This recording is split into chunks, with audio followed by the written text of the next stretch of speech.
Hey guys, welcome back to Gino and Amanda, the SBG channel. Cool intro, tune in. So today we're going to talk about something that's really cool. I think it's very interesting. And the question is going to be, should I stay in staff or should I go and be a travel nurse and vice versa?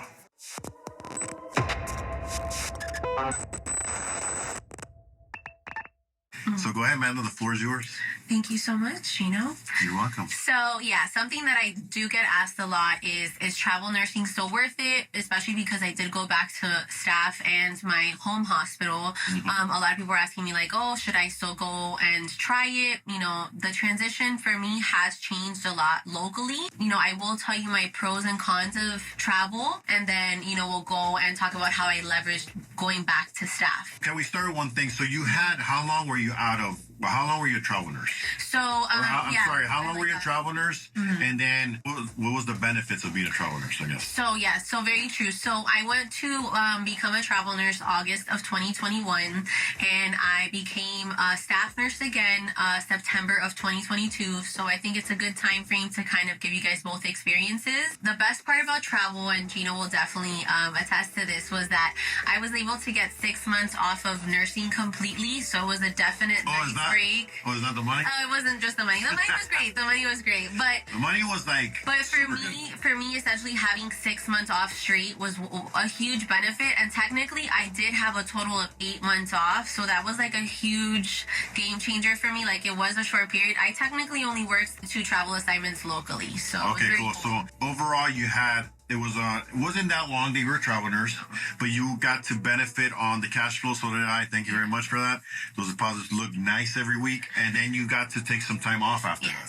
So I really thought that was great because the time off you had, our real estate company grew. Yeah. And the reason why I took all that time off was initially after my last contract, which ended of March of 2022, the local rates were kind of not looking the best. Yeah. They ended up, you know, once you calculate that 30% local tax rate, it didn't make sense for us. So we just continued, you know, real estate was doing really great. So we decided, why waste the time? We're going to make more money in real estate if we invest more time in it and go and lower your pay as a travel and take another assignment. So we decided to make the change to doing real estate, which it worked out great because we sold a lot of houses that way. So it was great. So definitely the pros of travel, I would have to say, was it's a flexible schedule. You can obviously take the time off as needed, get benefits through them, or you can eventually choose your own insurance that we still currently have. We found a really good insurance plan and we've continued to do that. You get to meet a lot of new people. You get to test out your skills to see, you know, how knowledgeable you are, or you get to learn a lot because, you know, these other hospitals do see different things that I did at my recent hospital or my home hospital. Can I say one thing that, I mean, I'm not a nurse or anything like that, but from what you told me is that you learned a lot from each assignment that you went to. You took something because all the hospitals work differently. Like any other business, like me as a retail, I worked in different stores. Everybody has their own little things and doing. Everything is the right way, but they have their own ways of doing it. And you told me like, hey, babe, today I learned something new that I didn't know. So I guess going out there and learning outside your box, you got to learn. Getting out of my comfort zone, like really realizing that like you can adapt to anything as long as you try. So it was very cool. I love that. What's cool was a lot of people did reach out to me with going into travel nursing as well. So I would offer my recruiter, and then my recruiter would also give me referral bonuses. So while you are we're talking about anywhere like $1,000 to $2,000, right? It's pretty cool. So it's like, oh, thanks, you know, for giving me that business as well. So it's you're helping 2 people out. So you're helping the recruiter, you're helping the nurse, and you're helping yourself a little bit, right? But like everything, there's pros and there's cons. Can you tell us some of the cons that you had during these assignments? So the con that I did get on my last assignment was the contract was canceled due to census. So they hired census is like that there wasn't enough patients for the amount of travelers that they I guess ordered. So they did cancel a lot of the travelers in that last assignment. So that's why I technically finished out my whole 13-week contract, but they didn't go forward with my reassignment.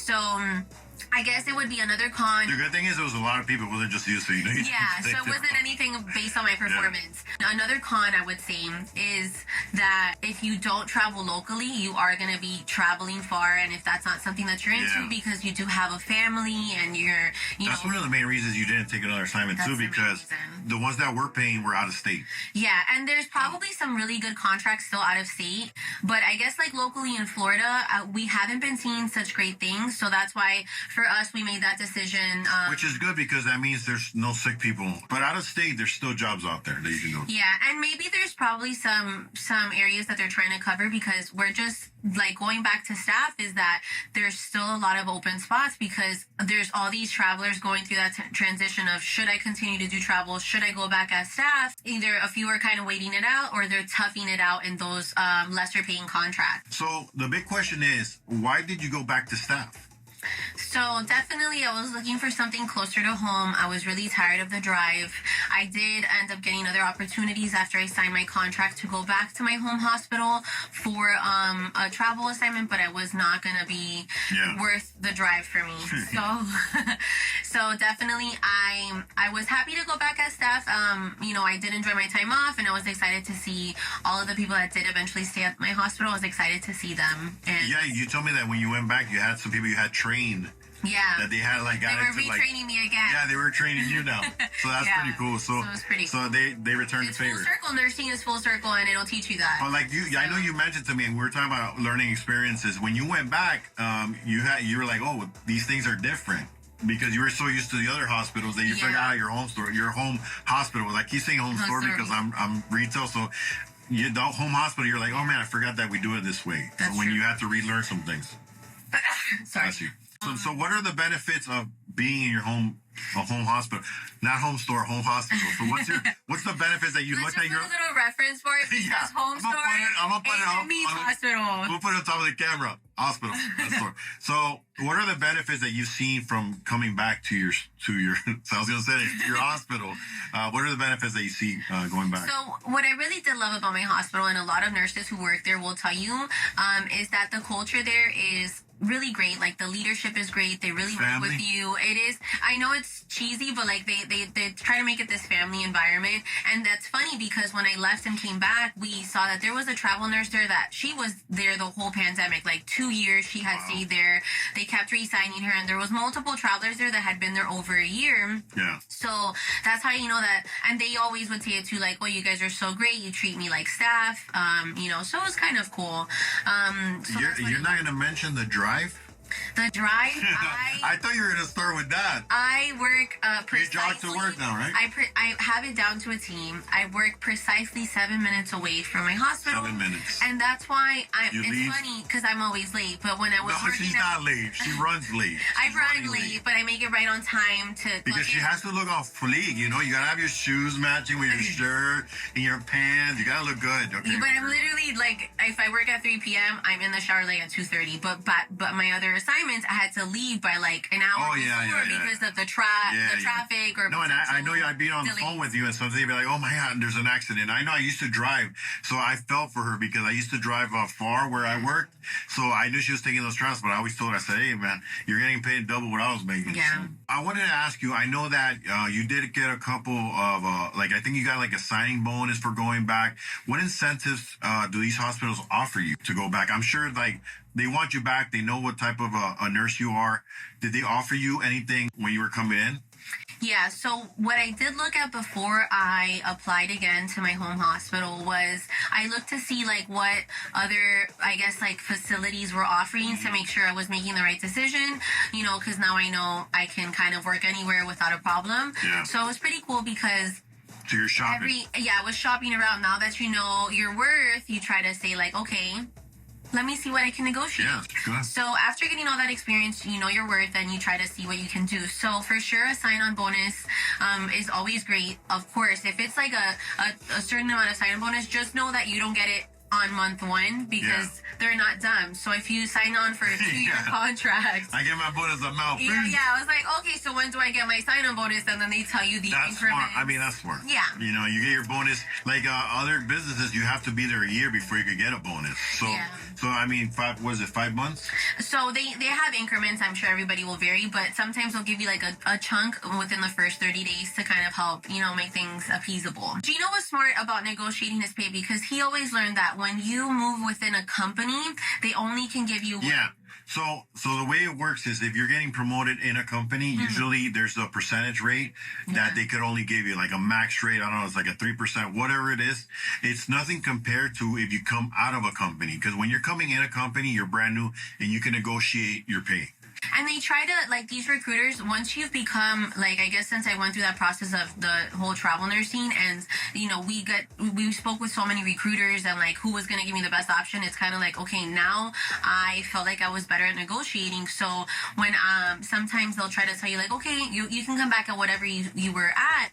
And I was like, no, let me try this out. What if they say no, they say no. So I asked for a little bit higher just to, like, you know, make it easier of a transition to go from travel to staff. So what I also learned through my second assignment, it was another person who worked with me at the same hospital. He found this option that they do, that the facility does this cool option of opting out of benefits. You get 20% more, but you no longer get PTO or the same 401k contribution match. They give you a letter explaining what is included and what's not. I remember reading that letter for you because, you know, I wanted to make sure you were making that decision. You do every, so I went through it, and they did, in bold letters, they put a lot of things that are not included. And some of the things may be confusing. I recommend asking. I'm seeing if it makes sense for you, because I know a lot of people with kids really need their PTO. Because once you opt out, when can you opt back in?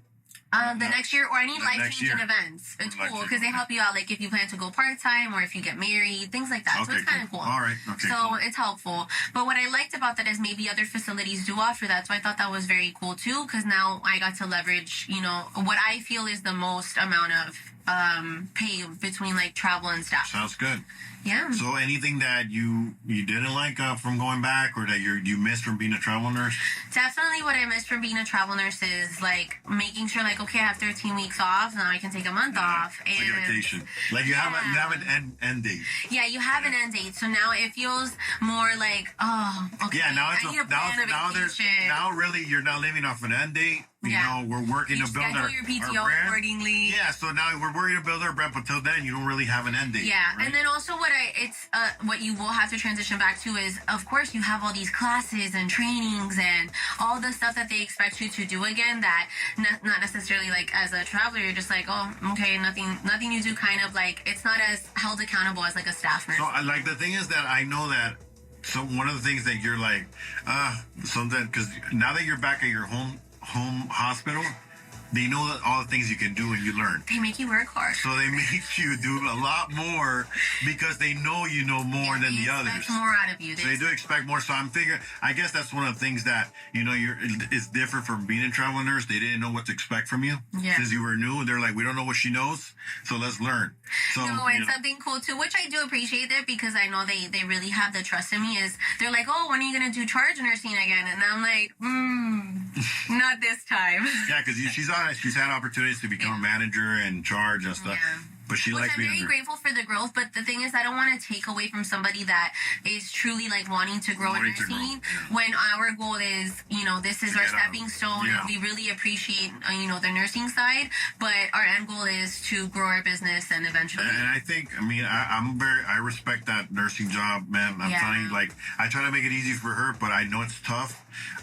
But it makes it easier when you don't have to drive an hour and a half. Yeah. Or 2 hours. And it's funny because sometimes, like, we always talk about it amongst us, like, at least for us, like, our work is very hard, but what keeps people staying there is the culture and the staff.